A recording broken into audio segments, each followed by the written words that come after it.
We are actually seeing more women fracturing wrists in their 50s, and that actually can be a foreshadowing of a hip fracture in your 60s. 20% of people who fracture their hip in their 60s are dead within 12 months. And another 20% don't come back to full function and need some sort of assistance. Pelvic health concerns are a barrier for 1 in 2 women, particularly in their 50s. So that could be bladder leakage, it could be bladder frequency urgency, it could be those symptoms of pelvic organ prolapse. Women who were lifting weights that were less than 15 kilograms were more likely to report symptoms of pelvic organ prolapse than women who lifted over 50 kilograms. After 12 weeks of strength training, this group of women, they were doing strength training 3 times a week. And after 12 weeks, the intensity and the frequency of their hot flushes had decreased by 44%. But what was particularly exciting about that study was that at that 12-week point, the results hadn't plateaued out. They were still continuing to improve. As long as you're above ground and you're still drawing breath, it's not too late. Honestly, you can make some really good changes in a fairly short period of time. Today, I'm speaking to Michelle Lyons, who is a physiotherapist who specializes in pelvic health and menopause. And we have a great in-depth discussion on why perimenopause and menopause makes exercise and particularly strength training so challenging and why it puts people off even starting in the first place. But more importantly, she goes into how we can actually get started and make those adaptations around the symptoms of fatigue, joint pain, tendon pain, and all those other symptoms that come alongside perimenopause and menopause. So if you're a woman over the age of 40 or 50, you've been struggling to get into it and you want some answers, then please do listen on. Even if you're male and you've got a partner who has been experiencing perimenopause or menopause and you want to know how you can support them, then I suggest listening on as well. Without wasting any time, let's just get straight into the episode.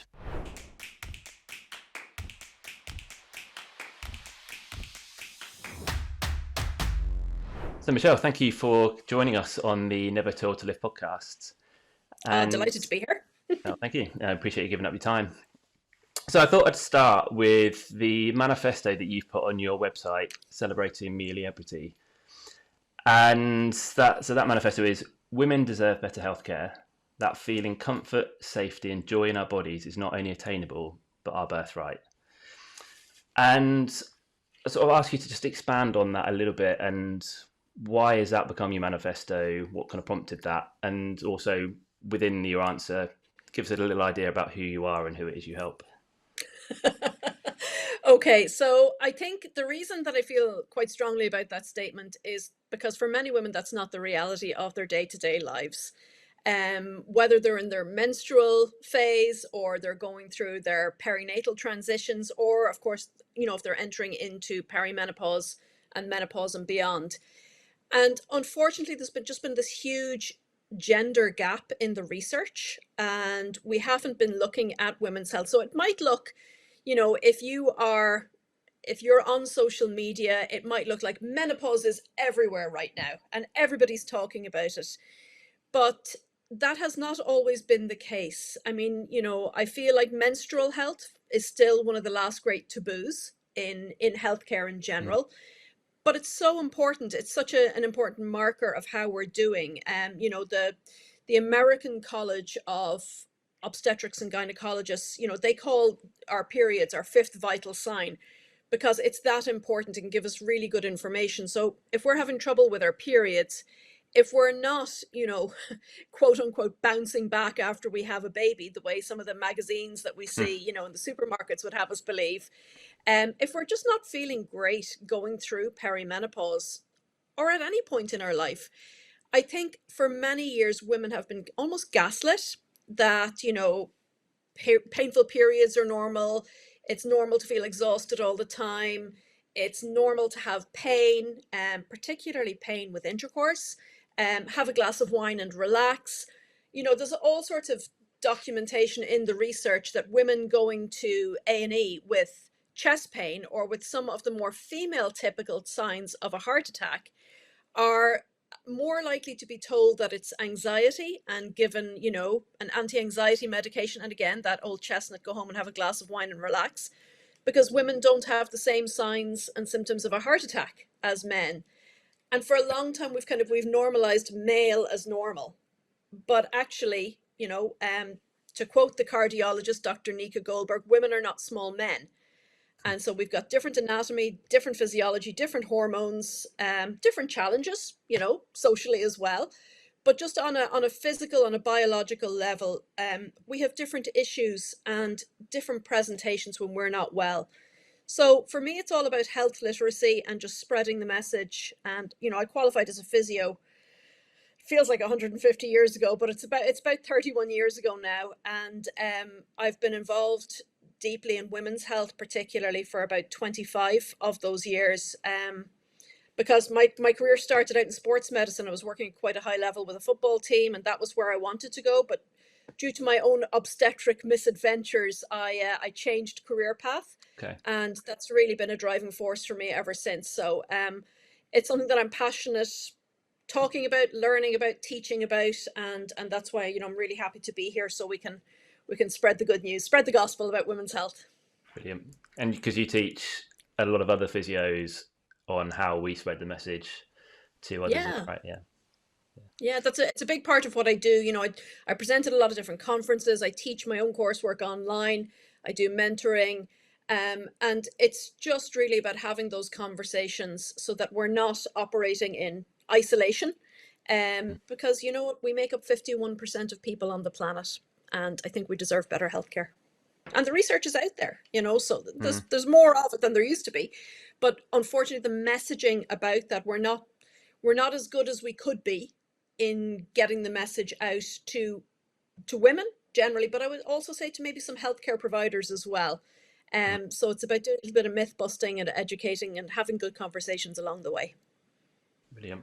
Because like you said, it definitely seems like menopause is being talked about a lot more on a lot of the bigger podcasts, and say Stephen Bartlett for one, and the Diary of a CEO. I know he's had about at least 2 or 3 that I've listened to of directly related to menopause. Do you think through that the things are improving, or is it just it's being talked about more without a lot of actionable change? I think both things could be true at the same time. I think that's how we drive change, is by having these conversations more and just normalizing the concept that you don't have to feel absolutely awful.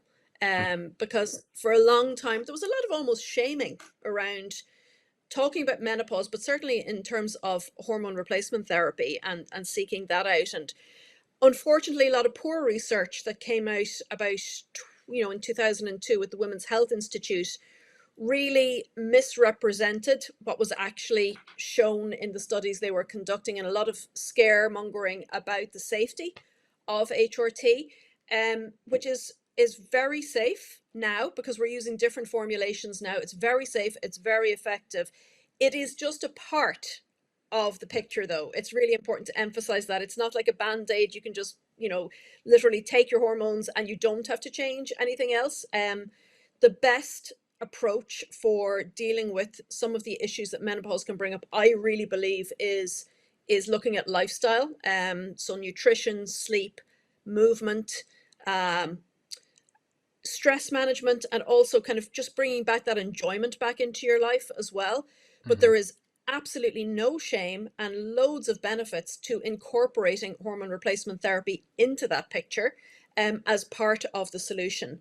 And that's really something that I'm quite soapboxy about. It's really a safe, for most women, option. Some people might not be open to taking it, and that's 100% fine, because there's loads of other things that we can do as well. There's loads of non-hormonal options that we can do as well. But it's to present people just with a buffet of choices and then find out what's going to work for them. Perfect.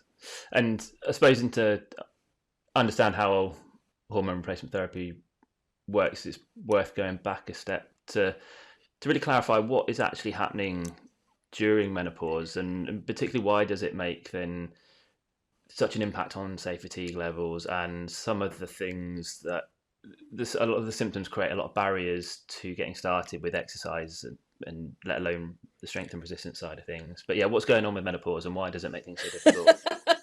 Okay, So for the next 6 hours, I will be discussing Yeah.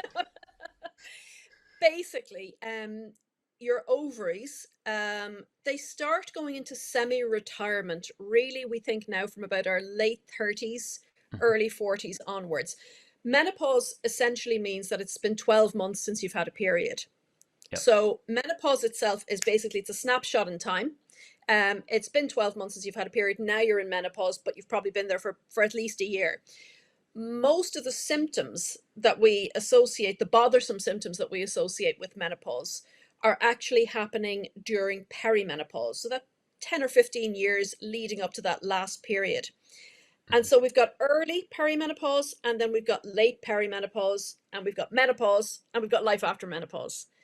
So early perimenopause is when the ovaries, they're starting to wind down operations a little bit, but the brain is super focused on keeping the ovaries going for as long as possible, because estrogen, which is produced by the ovaries, it's protective of your heart, your brains, your lungs, bones, muscle. Estrogen has about 300 different functions in the female body.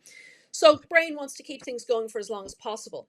So you can be pumping out all of these hormones from the brain to stimulate the ovaries. And so that means that your estrogen levels are actually quite high in early perimenopause. Mhm. But if you're not ovulating, if the ovaries aren't actually producing an egg, the egg release, once the egg's been released from the ovaries, when we ovulate, the breakdown of the shell of the egg basically is where we get our progesterone. Yep. And if we think about it, estrogen is very much a growth hormone. It kind of, skin, hair, bones, brains, all those things. Estrogen is like putting fertilizer on your grass. Progesterone is kind of like the lawnmower that allows a little bit of growth, but not too much. Kind of keeps things in check. So we've got Mhm. loads of fertilizer, but if we're not ovulating, we haven't got the lawnmower, and we can have a transition in early perimenopause where periods can start becoming bothersome, and they might never have been before. Mhm. Might get really heavy, they might get really crampy. Um, and because we haven't got that balancing act of progesterone with the high levels of estrogen in early perimenopause, that's actually where we might start to have maybe some hot sweats, maybe some sleep disturbances, maybe some mood changes, and where we start to notice maybe even just some of those musculoskeletal changes as well. But then we move into late perimenopause, and the brain is now realizing, okay, we're coming to the end of the line here. We're going to have to let the ovaries take a break here and rest. And so now we've got low estrogen and low progesterone. So now we've got low mood. We've got, we still have the vasomotor symptoms going on, those hot flushes and night sweats and the sleep disturbances, maybe some heart palpitations now going on as well. Mhm. Um, Joint, muscle, tendon problems. And now we're starting to add in a few pelvic health concerns as well. So that can look or feel like leaking when you're coughing and sneezing, Mhm. bladder urgency frequency, more irritable bowel type symptoms, and even, for 1 in 5 women over 40, even a little bit of anal leakage, particularly, is one that's really distressing as Mhm. well. And we might start to have some of the symptoms of pelvic organ prolapse, that sense of heaviness or dragging in around the pelvis. And we just feel tired. We're just Mhm. exhausted because we don't know what's going on. Most women in their early 40s are kind of in that sandwich generation as well. They've got kids, they've got a career, they might have a relationship, they've got parents maybe as well. And so they're juggling all the balls, and they're really feeling atrocious and really run down. And what they might not realize is that that's what perimenopause can actually manifest as. And Mhm. so it's really kind of teaching women to understand what those signs and symptoms are. And that's why one of the things that I'm almost evangelical about is teaching women how to track their menstrual cycles. I love tracking everything. I love tracking bowel movements Mhm. and sleep, because I think knowing yourself is so powerful, and knowing what's normal for you, beyond doing like a breast self check or a vulvar self check on the first of each month, tracking those menstrual cycles really almost gives you a monthly progress report card on how well you're doing in terms of balancing your energy and your hormones and everything else.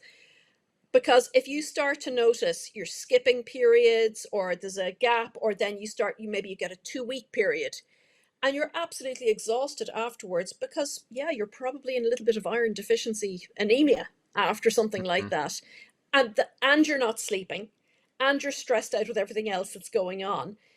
That's why women are tired and frazzled, and they know they quote unquote should be exercising, but honestly, just there's no petrol in the tank. It's just they're running on fumes, and Yeah. that becomes this kind of cycle then, because we know that exercise will address all these issues as part of the big picture.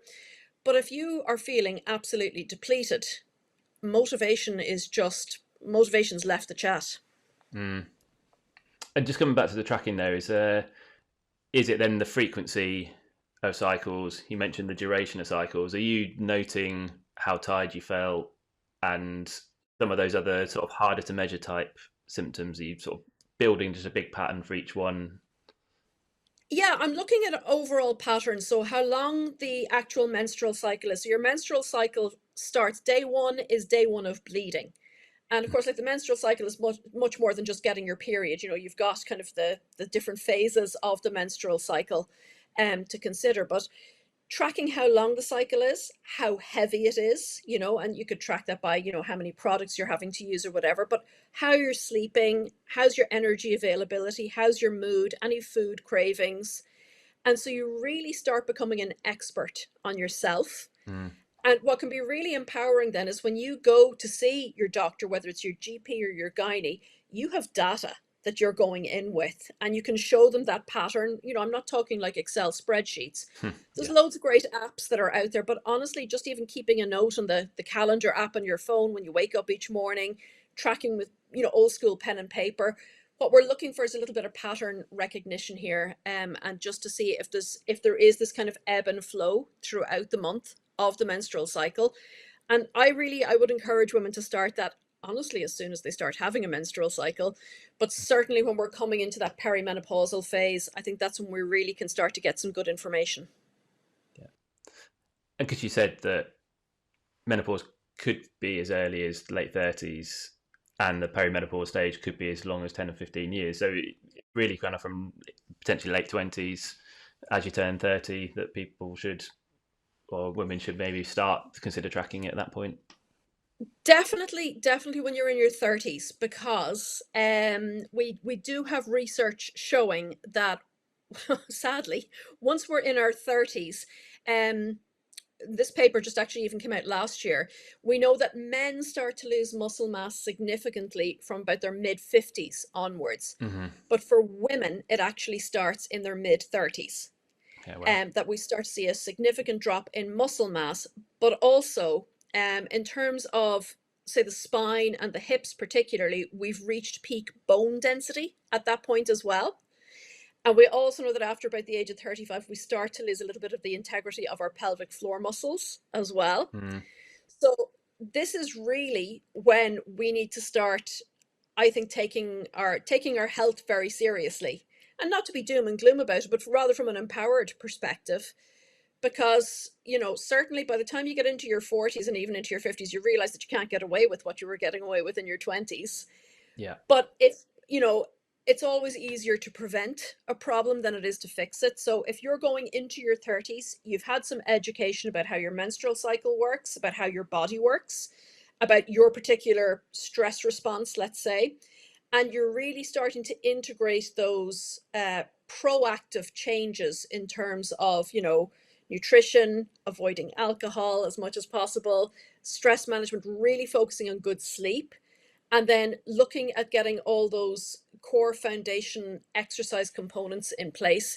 If you can do that in your 30s, there's a really strong possibility that you're going to have a much easier perimenopausal transition, because that's what the research is telling us, that there's a direct inverse, relationship between, if you have good physical activity levels, you're going to probably have fewer menopausal symptoms.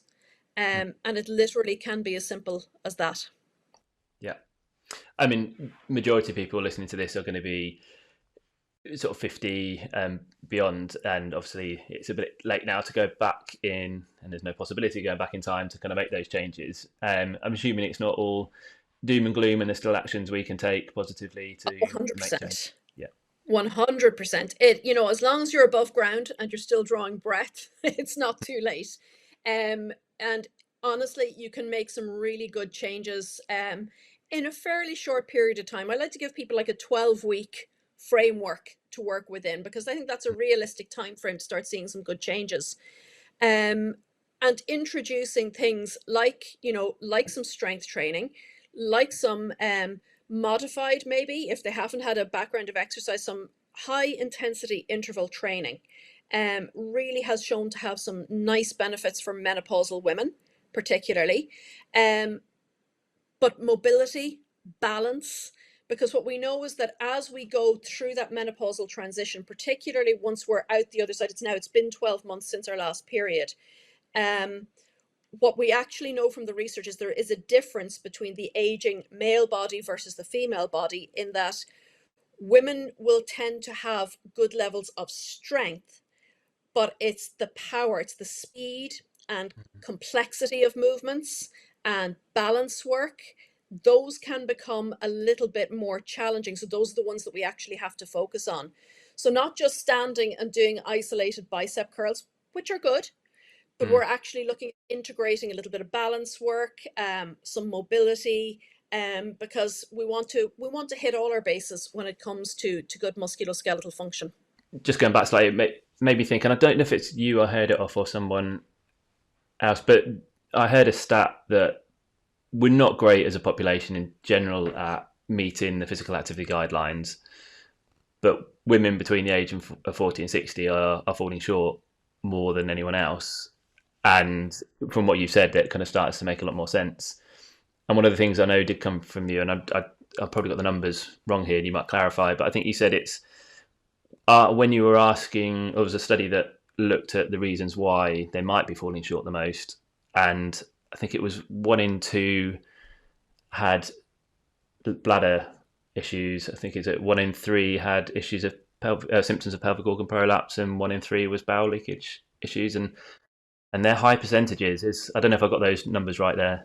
Is that You actually, I mean, it's a study from Jodie Dackich that came out in 2022, I believe.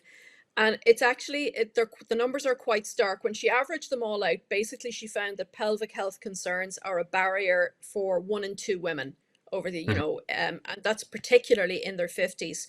So that could be bladder leakage. It could be bladder frequency urgency. It could be those symptoms of pelvic organ prolapse, just that sense of something coming down, that feeling of heaviness or dragging or bulging.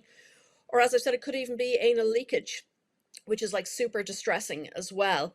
mm, But the good news is we have solutions for all these issues as well. That's the doom and gloom part of it. But the important part of the message is that we can reverse this.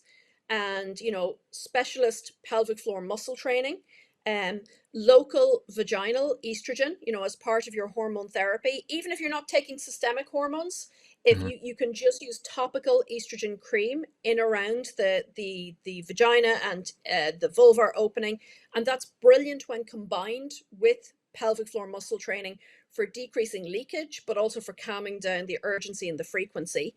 And we want to really make sure that we acknowledge that it is a problem, but also equally that we acknowledge we have a solution for it as well.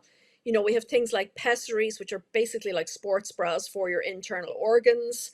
Some yeah. exciting research coming out about even just wearing compression shorts, underneath your workout gear, can actually give the pelvic organs a little bit of support as well. So there's loads of things that we can do. So we want to make sure that that's not actually preventing women from getting out and exercising, because it's the closest thing we have to a magic pill in Mm. terms of physical health, but also in terms of mental health. And we know that depression and anxiety are big features of both menopausal health, but also of aging. And there was a study that came out in 23, and it showed that exercise is as effective as talk therapy or pharmaceuticals. So I'm not saying instead of, but I'm saying definitely we need to be thinking about it alongside. Yeah. So it's going to hit all the major systems of the body that we're interested in, whether that's cardio or brain health or bone health. Exercise it's golden. And it's about finding the right exercise for the right person at the right time, and then scaling it up and down to meet them where they're at, and just dealing with any barriers that they might have. Definitely. It sort of made me think, as you were saying there, and particularly some of the things from the start, and then just then in terms of women's belief that some of these symptoms are changeable. Because yeah, if you are struggling and have fears of bladder control or even bowel control, I can imagine, particularly when we think about strength or resistance training, the idea that you're straining to lift a weight, that's going to exacerbate the symptoms. And if you don't think it's a possibility to improve, you're only going to associate it with a negative. And I know people who haven't run after having children because they've not regained the control. So they've just avoided the thing that's going to be the problem, which actually then, let's say, the benefits that come from running in terms of the health, but the mental health side of things, and the same is true with the strength training. And yeah, just you found that it's a shock to women that it's a possibility to change these symptoms. It is, because we're not taught about this. I mean, honestly, you know what? I'm super fond of saying that we know more about how these work than, our phones work, than we do Mm, about how our own bodies work.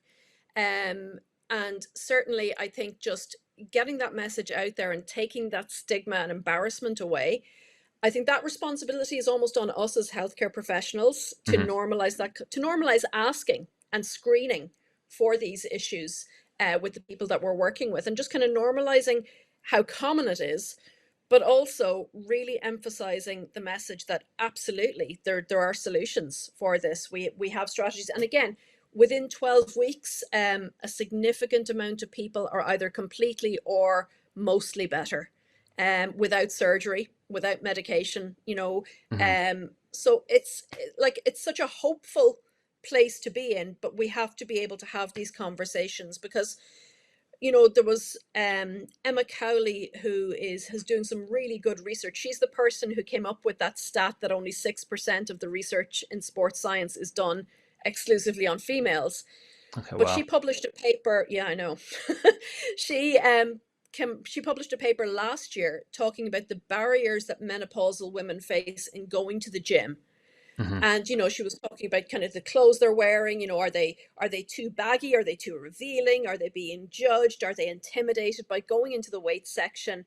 And all of these different issues. And we just really want to make sure that pelvic health isn't added to that list of barriers, because it doesn't have to be. And it's to find somebody to work with who's going to show you how to integrate your pelvic floor training with your strength training, with your running, because Mm, oftentimes it's not just about the pelvic floor muscles.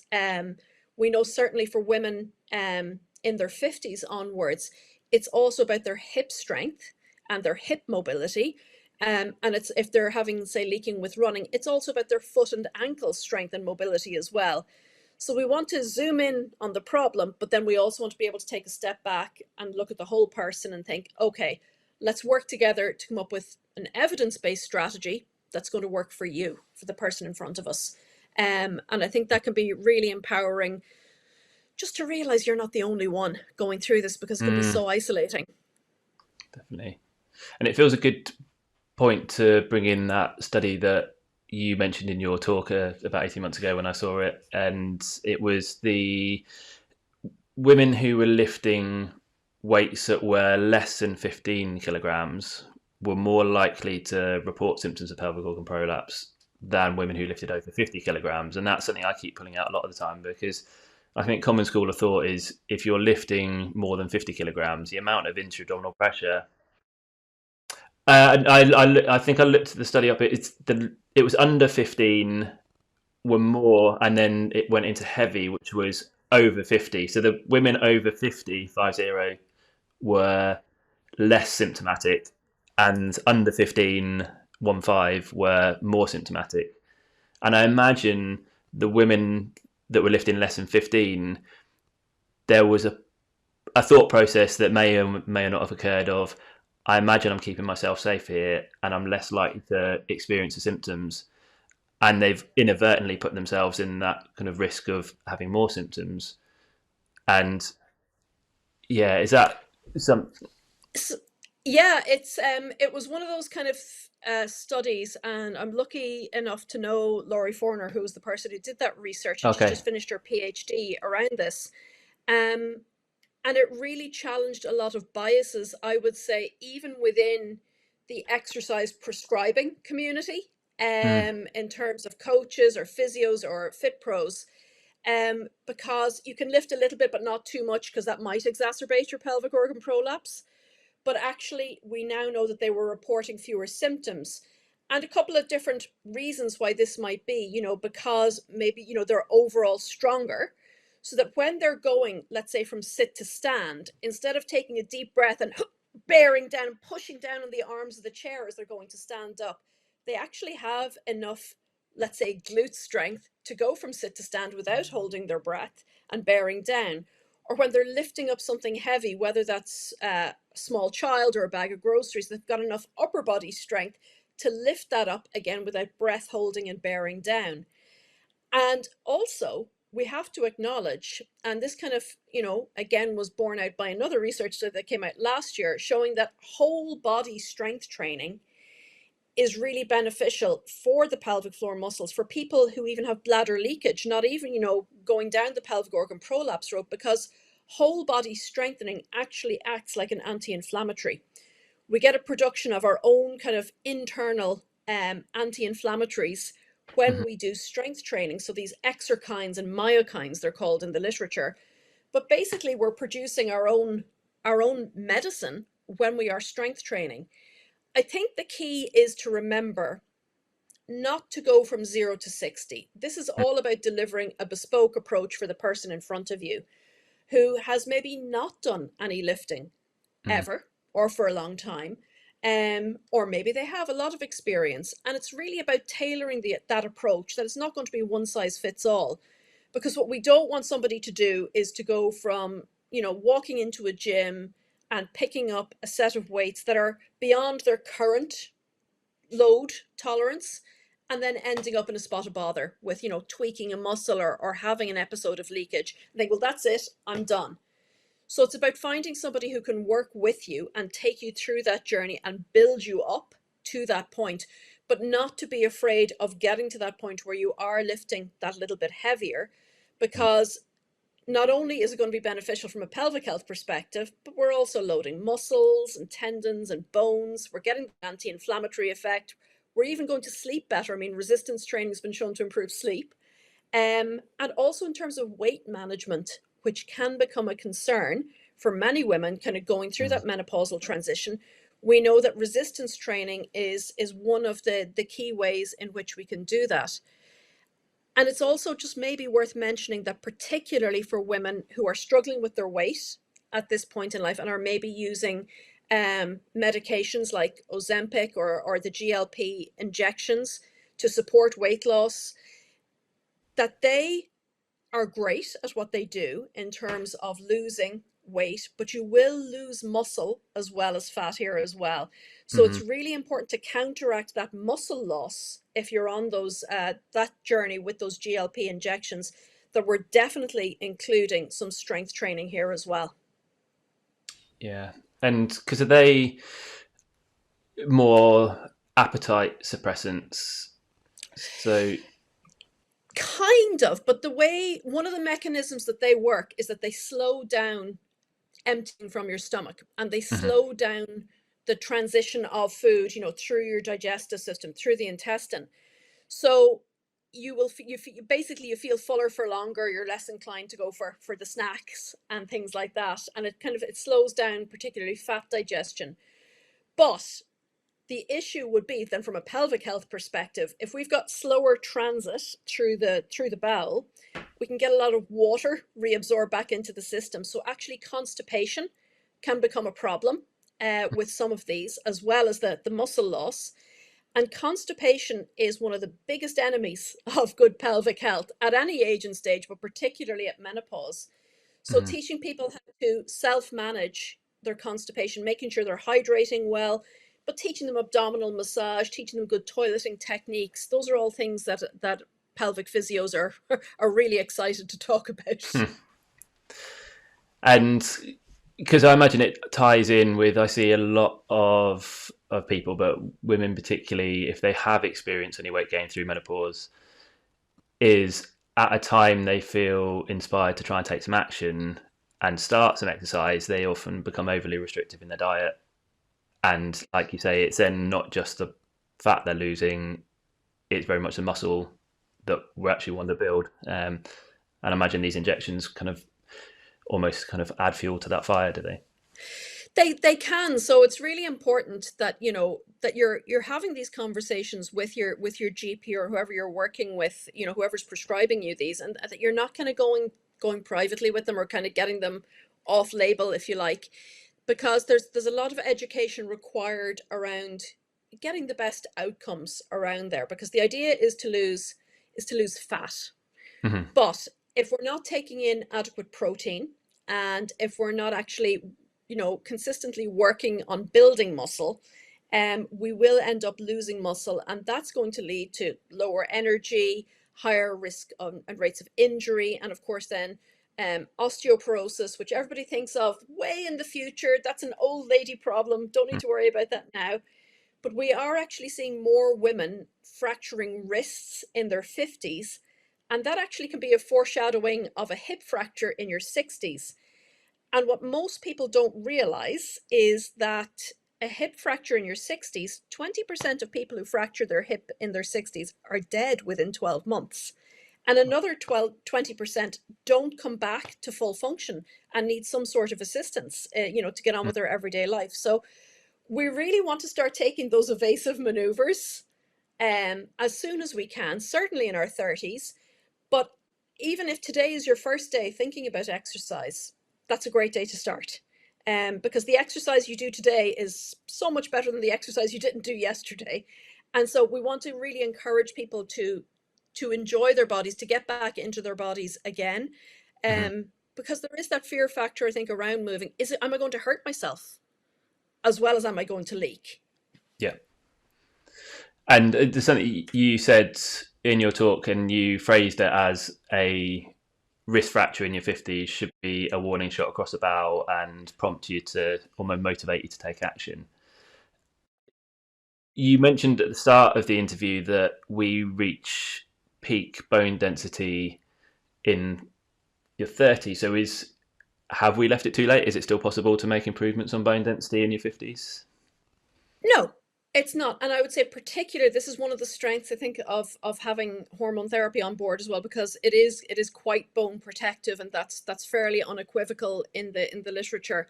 Mm-hmm. The thing with bone health, because it's more than just bone density, we want actually healthy bones, with a little bit of give in them, and we want, of course, strong muscles and joints around those bones as well. Yeah. You can only ever rent strength. You never completely own it. So people talk about making these deposits, in your bone bank when you're young, and that's great because that's going to trigger a lot of bone growth. But you've got to keep feeding the bank account of the Mm-hmm. bones and the muscles. So it's really important that we do get that message across, because that stat that you mentioned, particularly for women in their 40s and their 50s, not getting enough physical activity. It's so true, and if anything, I'd say it probably even underestimates the problem, Mm-hmm. because gyms can be intimidating, and time and energy are often short because lives are busy during that age for many of us. So it's really just about emphasizing the importance of prioritizing self-care. And if I may, like, socially, that is not something that women Mm-hmm. historically have been very comfortable with. And self-care is not like bubble bath and a glass of wine. Self-care is prioritizing getting your exercise in, making sure you're getting a good night's sleep, prioritizing healthy eating, Mm-hmm. prioritizing stress management. That's good self-care. Because it's a cliche for a reason, but you can't pour from an empty cup. So you don't want to wait until you do have the back injury, the wrist fracture, the breast cancer diagnosis, whatever it is. And we want to really start encouraging younger women to be educated about how their body works, so they can really kind of go into this transition with their eyes open, and with the knowledge that a lot of the lifestyle stuff they're going to do is going to have a really strong influence on how they enjoy the rest of their life, hopefully from a happy and healthy perspective. Yeah, because I've heard a lot of people say that there's almost an element of guilt when they start to take action and look after themselves because they're so used to putting family first and making sure all the after school clubs and being taxi service and making sure everyone else is okay. And then actually, yeah, that transition to try and take the step is not as easy as it might sound to start looking It's after yourself. it's not. But the thing that a lot of women in their 40s and certainly in their 50s realize that there is a little switch that gets flipped when you're about 50ish, Hmm. and you start realizing that what other people think is actually a lot less important than you might have previously thought. And there's a great quote from the writer Brene Brown, and I'm going to just paraphrase it a little bit, but she says basically when you're in your 50s, the universe comes and grabs you by the shoulders and gives you a little shake and says, you know what, we're not messing around here, you're more than halfway through, and it's time to start taking yourself seriously. Hmm. And there is nothing I can think of that confers more health benefits than prioritizing your movement and your exercise, because we know the biggest killer of women worldwide is heart disease. You know, 1 in 2 women will die of some sort of cardiovascular related event. Dementia is not too far behind. Our outcomes are actually significantly improving in terms of breast cancer survival. But with heart disease, particularly, we know it's really responsive to lifestyle. But we also know that after menopause, because estrogen really protects your heart so, so well when you're still having periods. But when you lose that protective effect beyond menopause, you're at a much higher risk, A, of developing cardiovascular disease, and B, of being misdiagnosed if you're having a heart attack, because women present with different signs and symptoms than the classical male symptoms. And as I said before, they're often unrecognized. So the key for us as women is to take charge of that and to recognize, okay, well, what affects our heart health? Knowing your blood pressure numbers, knowing your, things like cholesterol and your HDL and your LDL and, all of that. But understanding that exercise, cardio is and strength training really have a strong effect on cardiovascular health and protection. Um, it's also going to help you sleep better, which is great for your heart. It's going to help you manage your stress better, which is great for your heart. And if you're doing a little bit of flexibility training as well, we do have some research showing that your trunk flexibility, so particular thoracic mobility in your spine, is very correlated to your arterial stiffness. Hmm. So it's as I said, it's a magic bullet, and it's to really get women excited about taking back exercise, and that's the real self-care that we want to encourage. Yeah, and you mentioned sort of even more tracking there and like the HDL, LDL, and things. So you recommending that women should actually sort of seek out blood testing for monitoring sort of some of Yeah. these kind of key markers? Yeah, definitely at least once a year. Go get some blood work done and just see where you're at and see what needs attention. Um, I think he's Australian. He's a business management exercise or not a business management expert. He works in corporate. Peter Drucker is his name, and he says what you measure, you can manage. Hmm. So lots of women can be scared, of going to the doctor and getting these numbers because they're afraid they're going to get scolded about, oh, you need to do this and you're not doing this well enough. But actually just getting that baseline number and knowing where you are and just acknowledging the reality, just because you don't know it doesn't mean it's not happening. So Mm. go at least once a year, get all your blood markers done, check and make sure that all this tiredness and fatigue that you're not feeling isn't due to like iron deficiency or anemia or your thyroid being off a little bit, because we don't want to just blame everything on menopause. Yeah. And know where we are, and then what can we do to get better, to feel better, to live better. How about with bone density? Do you recommend that people can go out and seek, say, DEXA scans if they've not had I any kind of symptoms or any fractures? Yeah, like DEXs are tricky because currently the recommendations is that you have one at 65. But like Hmm. for most of us, the ship has sailed at that point, I think it'd be far more useful to have one, let's say about 35 or 40. So you know where you're starting from and then what you need to address. And I would say, particularly for women who are maybe in premature ovarian insufficiency, like a really, either early onset menopause, or again, maybe they're going through menopause before the age of 40, which is one of those rare but real things that's out there, or they're having a hysterectomy with their ovaries removed before the age of 50. They definitely need to be on some sort of hormonal therapy to protect their bone health, Hmm. because that's how significant the drop off can be once the ovaries aren't producing the estrogen to protect your bones. So, knowledge is power, and really just Hmm. helping women go to their doctor with these list of questions. Here's what I want to know. Here's what I'd like you to do. So it becomes a collaborative, it's a conversation. Instead of you waiting for the doctor to tell you what to do, you can go with your list of questions and say, well, look, here's how I'm feeling. I've been tracking this over the past 3 months. I've read a little bit about this or this. What do you think would be the best path for me to take? And so you become this really informed advocate for your own health. And that's only for the good of everybody. It's better for your doctor as well, because they have less of an ill patient to deal with. Yeah. And it's better for you because you're able to say, well, actually, what about this? Could I try this? Or what do you think about this for me? And so it's quite an individualized approach then. Yeah. That makes sense. And I wanted to sort of rewind a little bit about and coming back to that bone density, and you sort of talked to the Yeah. importance of not ignoring that and incorporating that into things we can do to improve it.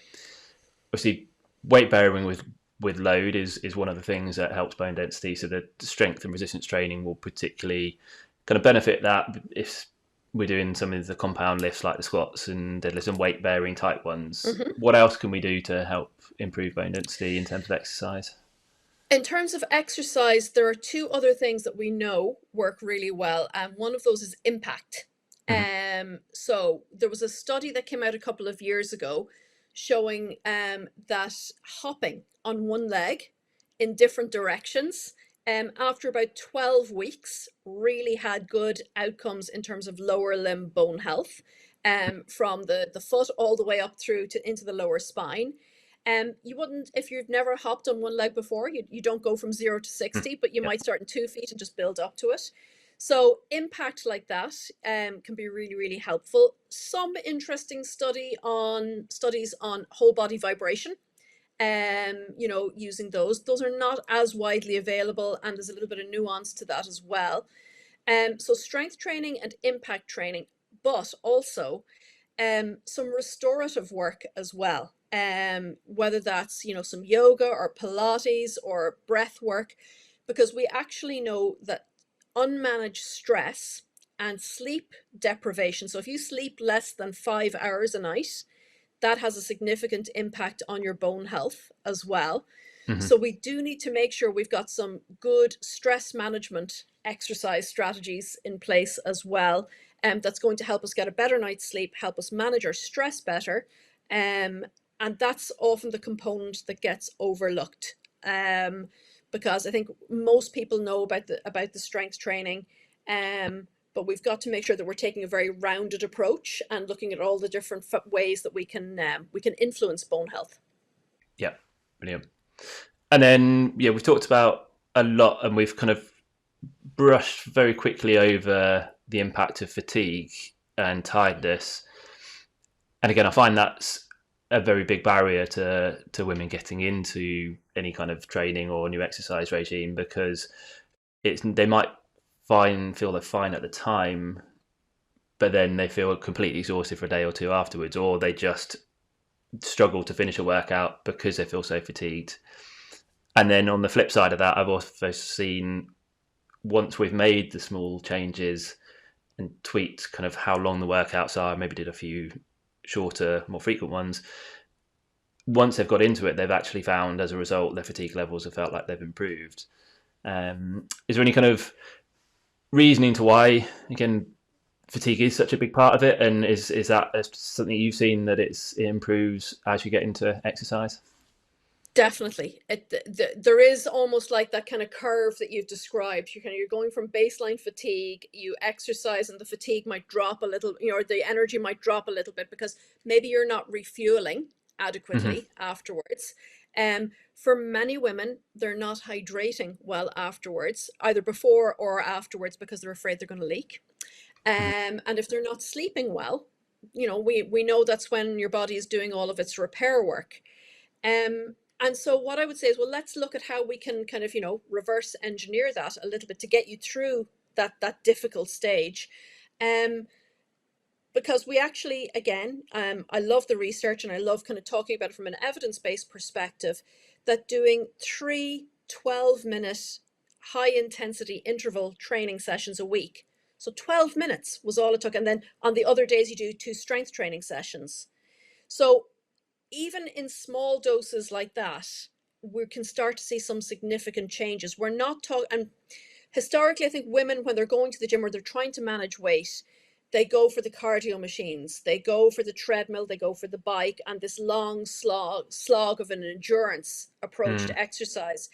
And that's not necessarily the best strategy for women at midlife who are maybe in that little stage of energy depletion. They're not sleeping. They could, if they're in that late perimenopausal phase, they're having very heavy periods. We want to make sure that their tiredness and fatigue is not due to iron deficiency. So if you're having like severe fatigue, I would like a blood panel done. I'd like to make sure that you've got enough iron in your system and also that your thyroid's okay as well, because thyroids can get a little bit mischievous around menopause as well. And of course, one of the symptoms can be fatigue. So we want to rule out anything like that. But what's going on in terms of energy in versus energy out as well? Are they on a very calorie restrictive approach because they are trying to, again, they may be trying to deal with some weight gain issues as well. And what we have to do is just kind of, again, look at all of the different variables there. But if we can say to them, look, 12 minutes, 3 times a week with 2 strength training sessions on the other day, those are kind of, what we're looking at. And again, after that kind of 6 to 12 week mark, you should start to notice the energy going up a little bit, because it's going to also be helping you not only deal with improved, to get all sciencey, improved mitochondrial activity, within the muscles themselves, but it's also going to give you maybe a little bit more mental clarity because it's going to improve your stress management. And we know that exercise is going to help you sleep better. So you're going to have a little bit more repair work going on. So it's like getting through the difficult phase. Let's make sure that we're not overdoing it at the start, that we don't go in wildly enthusiastic and overdo it and then lay ourselves flat out. That it's all about this graded exposure approach, that we build up to things gradually with the idea of it being sustainable and consistent rather than one massive blowout of intensity and then never doing it again. Mm. And you mentioned the interval-based training there. What does that have to look like? Yeah. Could it be interval-based things on a bike or a treadmill or on a cardio machine where you're doing sprint-based work, or does it have to look like the Joe Wick style type? Oh God, yeah, Um, no. yeah. Interval training can be anything. It can be on a lot of the research has been done around bikes. You're going as hard and as fast as you can for 30 seconds, and then you're kind of going easy for 60 seconds, and then you're going hard again for 30, and then you're backing off for 60. It could be going up and down stairs. It could be walking out the road, and you're just kind of going fast, really as fast as you can without passing out, and then going back to an easy pace. So anything can be tailored for HIIT training. It's not restrictive, and that's the beauty of it as well. Like you don't necessarily need a gym for it.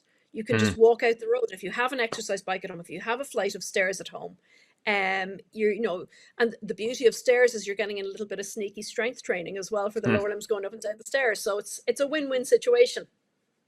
Yeah, I often say that people think strength training has to be done in the gym, and particularly at the very early stages, it certainly doesn't have to. And things can be used, such as backpacks with bottles of water in, or anything like that, to create some weight or external resistance. Often, once people get confident, they tend to find that it's the next logical step, and actually, it's then not a daunting experience because you're confident with the exercises you're going to do. And then the other thing that kind of I often mention that you've kind of said a few times there is that when people in their, say, 20s are trying to get into strength training, they perform an exercise, they quite quickly find that muscular fatigue point with a certain weight, and then they can progress and work on it. Whereas when we're starting later on in life, I tend to find that we find the muscle weakness is the kind of the weakest point in the chain, but sometimes it's joint pain, sometimes it's fatigue levels, and it's like you said, we have to adapt and work at the pace of the most limiting factor. And we might not be getting strength initially. It's finding ways to kind of bring everything up together to then build strength. So yeah, I like the idea of. I often say if someone's tried something before, they've not. It's often they didn't make the first step small enough, and they keep failing to get up the bigger steps, and they give up with it all. Um, The goal is really just to set people up for success, isn't it? Because success then begets consistency and an inclination to come back and do it again. But mhm. if you're failing with every attempt to do the right thing, you just, you're more inclined to throw your hands up in the air and say, well, obviously not for me. Definitely. And the hardest point is the starting point, and it's a bit Yeah. people give up with. So I was just wondering if there's any other barriers that we've talked about, and you've mentioned hot sweats and hot flashes, and I remember there's a study that you brought out showing that actually they can reduce as a result of starting resistance training. I I think it's know. Yeah, it's 44%. yeah, after 12 weeks of strength training, this group of women, they were doing strength training three times a week. And after 12 weeks, the intensity and the frequency of their hot flushes had decreased by 44%. But what was particularly exciting about that study was that at that 12-week point, the results hadn't plateaued out. They were still continuing to improve. And, a couple of ways that that might be, coming about because they were, as we said before, strength training itself is an anti-inflammatory activity because we've got those exerkines and myokines happening. But also we know that strength training combined with HIIT training is a great way to keep weight under control, and Mhm. particularly that midlife phase. And we know that weight loss is also associated with fewer vasomotor symptoms. And we know that physical activity of any sort is going to manage your stress response, which can of course increase vasomotor, like the hot flushes and the night sweats, which is not to say that it's all in your head. It's a very real thing. But if you're stressing and you're again, you haven't got enough in the tank, that can really amplify those night sweats and hot flushes. So strength training improves that, and it also improves your sleep. So there's no downside to strength training, but there's always a but. Hmm. We do have to acknowledge that for many women in their 50s, that's when they start to develop maybe some tendon issues or some joint pain issues. And Mhm. we know that women, for example, are far more prone to things like osteoarthritis in their knees. We know that gluteal tendinopathy, that pain on the outside of your hip, that can affect 1 in 4 women in their 50s. And in fact, it's often misdiagnosed as arthritis or frozen, what we quote unquote frozen shoulder, but really significant shoulder pain and mobility restriction. And I saw one research paper that referred to it as the 50-year-old shoulder. But again, predominantly women that's going to affect. So what can happen? We think what's happening with all of those joint issues that can suddenly just come out of nowhere. It feels like in your 50s is you're losing the anti-inflammatory effect of estrogen. Because estrogen, as I said, has loads of different jobs, but it's really anti-inflammatory. It's Mhm. anabolic, which means it helps you build muscle, and it also helps that kind of speed of contraction as well. So when we lose that, as we're going through menopause, that can have a significant effect on joint pain, on tendon pain, and they can be quite slow to resolve. But what we actually know, in terms of getting those problems solved, the answer, you'll be shocked to hear, is actually specific strength training and a focus on an anti-inflammatory lifestyle. So making sure that we're eating well, we're getting good night's sleep, we're managing our stress, but we might be starting out with some isometric strength training and then avoiding compressing those painful tendons or joints. So if it's that what we call gluteal tendinopathy, that pain on the outside of your hip, making sure you're not lying down to sleep on that side, making sure you're not crossing your legs, little things like that can make a big difference. And in fact, we know that exercise outperformed a steroid injection after about 12 weeks for that lateral hip pain that we see at menopause. So it's about giving people the knowledge and the tools then to help themselves, and acknowledging that there may be some issues with joints and tendons at midlife. We don't want to sugarcoat this, but the better shape you are going into menopause, or the better habits that you develop during menopause, the less of a bother and the less frequent these issues are going to be, and you're setting yourself up for some good longevity and good health and well-being after menopause as well. I suppose it comes back to that whole thing of the thing that is stopping you from wanting to get started is the thing that potentially could improve as a result of doing it. And we've said that for quite a few different aspects there. And Yeah, without the knowledge and the education, it's all too easy just not to do it, which then makes the problem worse and harder to make a change later on. exactly, exactly. It just becomes this self-fulfilling cycle. And it's about having educated people working in this space, that working with a woman in her 50s is going to be different and have different requirements of knowledge than working with a male in his 50s as well. There are different things going on. And I think for us as physios, as fit pros, as coaches, we need to just acknowledge that physiological reality. And if we can bring that level of nuance to 51% of people on the planet, we're Mm-hmm. going to be able to come up with a structured exercise strategy that's going to work for them, that's not going to flare their symptoms, but actually might help to settle them down again. Yeah. And yeah, so a lot of barriers there. And I actually learned of a new one this year. And I don't know if you've come across Siobhan O'Donovan, uh, aka the booby physio.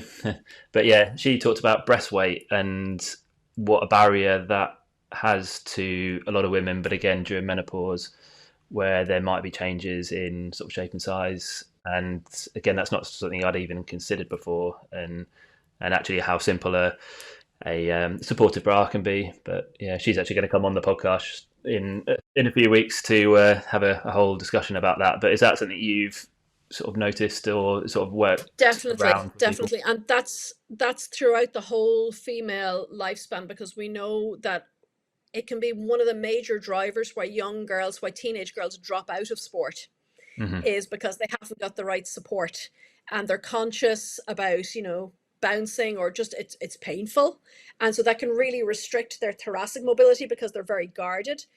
We see that again maybe in the postnatal time frame, returning to exercise. Again, breast discomfort or lack of support can be a barrier to exercising well. But equally, we want the whole kind of point is we want to look at the whole person, like how your foot changes postnatally as well. Like most women will go up at least a half, if not a full shoe size after they have a baby. Okay. And if we're not kind of addressing that and making sure foot mobility and strength as well as correct shoe size, because that's going to affect then your shock absorption, and that's going to affect your pelvic health, and that could be the trigger for your bladder leakage. Mm-hmm. So it's about, yes, as I said, like zooming in on the issue that they're coming to see us for, but then being able to take that whole person perspective into account, and to think of all the different facets that are, at the end of the day, uniquely female for these issues, and just to be able to bring that lens to bear to solve those issues. Brilliant.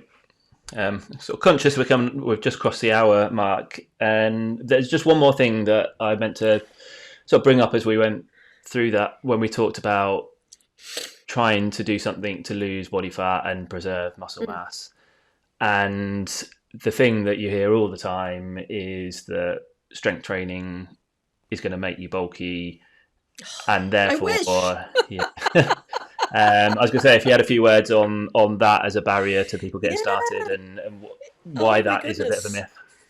Yeah, I wish women could bulk up with strength training as easily as they're afraid they will. And the main way that we see people bulking up with strength training, it's testosterone driven. Now, testosterone is a very important female hormone. You might think estrogen female hormone, testosterone male hormone, but actually we all have a little bit of each in different proportions. So we as females have a much lower level of testosterone to start with, and that can drop even further after menopause. For us, estrogen is anabolic, which means it helps us build muscle. That also drops off after menopause as well. Mhm. So it can be actually quite challenging for menopausal women to build muscle. Doesn't mean we don't have to try, it just means we have to just kind of take an approach. There is literally 0.0001% danger of you bulking up. Hmm. And you will tone up, you will improve your metabolic rate, which will help you manage your weight. You will decrease your hot flush intensity, you will sleep better, you will have better mental health, but you will not bulk up if you're doing resistance training. I promise you, absolutely promise you, unless you are taking marginally illegal medications on Hmm. the side as well. It's almost impossible for women to overbulk at menopause and beyond. So fear not and get to the gym.